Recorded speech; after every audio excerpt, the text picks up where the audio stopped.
हम लोग एक ही चीज पर न जाने कितनी बार टैक्स भरते हैं। जैसे कि जब आप पैसा कमाते हैं तो इनकम टैक्स भरते हैं, उस इनकम से आप गाड़ी खरीदते हैं तो गाड़ी खरीदने पर जीएसटी देते हैं, जब गाड़ी खरीदते हैं तो रोड टैक्स भी सरकार आपसे वसूलती है, फिर रोड डेवलपमेंट सेस भी आपसे लेती है, अब आप मोटर इंश्योरेंस भी कराएंगे गाड़ी का तो उस पर भी जीएसटी लेती है, और उसके बाद आप जब पेट्रोल या डीजल भरवाएंगे उस पर भी सेस और वैट लेती है, और अंत में जब आप अपनी गाड़ी को सड़क पर चलाएंगे तो टोल टैक्स के नाम पर जनता से पैसा वसूलती है। इतने सारे टैक्सेशन ओवरलोड कर हम इस देश के आम आदमी का खून चूस रहे हैं सर। इस देश में इन्फ्लेशन पर भी जीएसटी लग रहा है। वो कैसे लग रहा है? एक प्रोडक्ट जो 100 रुपए का बिकता था उस पर 18% जीएसटी हुआ करता था, आज वो वस्तु महंगी हो गई, 100 से 150 रुपए की बिकने लगी, अब 18% 150 रुपए पे लगने लगा, यानी कि 50 रुपए की जो महंगाई है उस पर भी सरकार जीएसटी लेने लग गई है, which is GST on inflation. में जिन लोगों को अर्थशास्त्र के बारे में जानकारी नहीं है उनकी राय पे अगर बजट बनाएंगे तो इसी प्रकार के फ्लिप फ्लॉप्स देखने को मिलेंगे। क्या हमारे देश की वित्त मंत्री इन्फ्लेशन एडजस्टेड प्रॉफिट्स में विश्वास नहीं रखती? क्या उन्हें इन्फ्लेशन का ज्ञान नहीं है? क्या वो जानती नहीं कि इस देश में महंगाई एक प्लेग की तरह फैलती जा रही है? सरकार का एक सूत्री मिशन है टैक्स, सरकार का कमीशन है tax.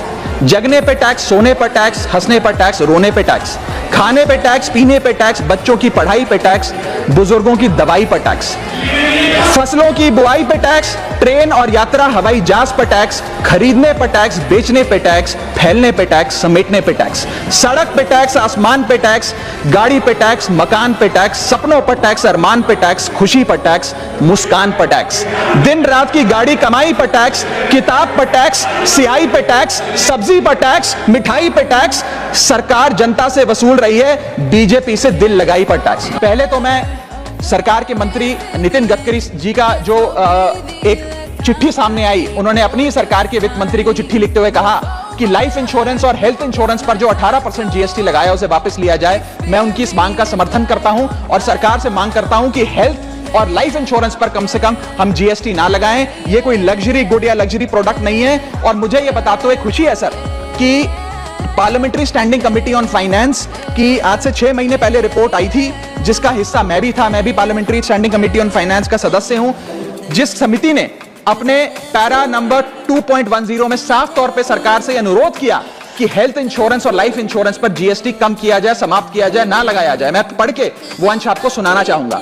The committee feels that there is a need to rationalize the GST rate on insurance products, especially health and term insurance, which is 18% at present. The high rate of GST results in a high premium burden which acts as a deterrent to getting in insurance policies. The committee, with a view to make insurance more affordable, recommends that GST rates applicable to health insurance products, particularly retail policies, etc., should be reduced. हमारा यह प्रयास होना चाहिए कि एक परिवार, sir बस समाप्त कर रहा हूं, अभी तो मेरा समय रह गया, 1-2 मिनट आप थोड़ा ज्यादा दे दीजिएगा तो सर कुछ फर्क नहीं पड़ेगा, मैं अपनी बात समाप्त कर लूंगा। हेल्थ इंश्योरेंस पे और लाइफ इंश्योरेंस पर हमें टैक्स समाप्त करके लोगों को इंसेंटिवाइज करना चाहिए कि ज्यादा से ज्यादा परिवार भारत के हेल्थ इंश्योरेंस के कवर में आए, लाइफ इंश्योरेंस के कवर में आए।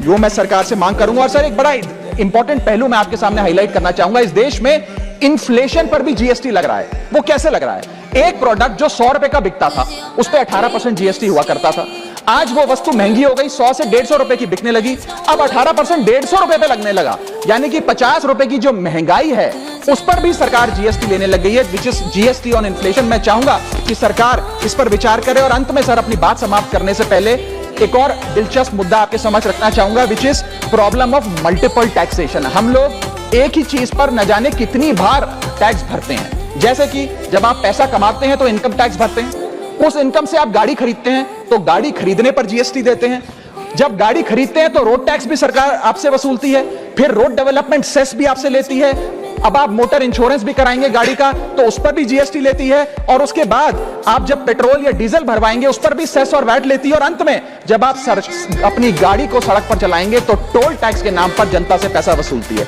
That is multiple taxation points. इतने सारे टैक्सेशन ओवरलोड कर हम इस देश के आम आदमी का खून चूस रहे हैं सर। और सबसे बड़ी प्रॉब्लम इस देश की आज जो बनती जा रही है आम आदमी के लिए वो है टोल टैक्स। सांसद और मंत्री को टोल टैक्स नहीं देना पड़ता, हमें छूट है टोल टैक्स से, लेकिन इस देश के आम आदमी को हर जगह टोल टैक्स देना पड़ता है। एक रिपोर्ट के मुताबिक हाईवे पे ₹2 प्रति किलोमीटर का टोल टैक्स इस देश के आम आदमी को भरना पड़ता है। और अंत में अपनी बात खत्म करूंगा मैं एक कविता सुनाकर, थोड़ा सा सर और इंटेलिजेंस चाहूंगा। और इस टैक्स रिजीम के बारे में 4 पंक्तियां लिखी हैं सर, मैं आपके सामने पेश करना चाहूंगा। सरकार का एक सूत्री मिशन है टैक्स, सरकार का कमीशन है टैक्स।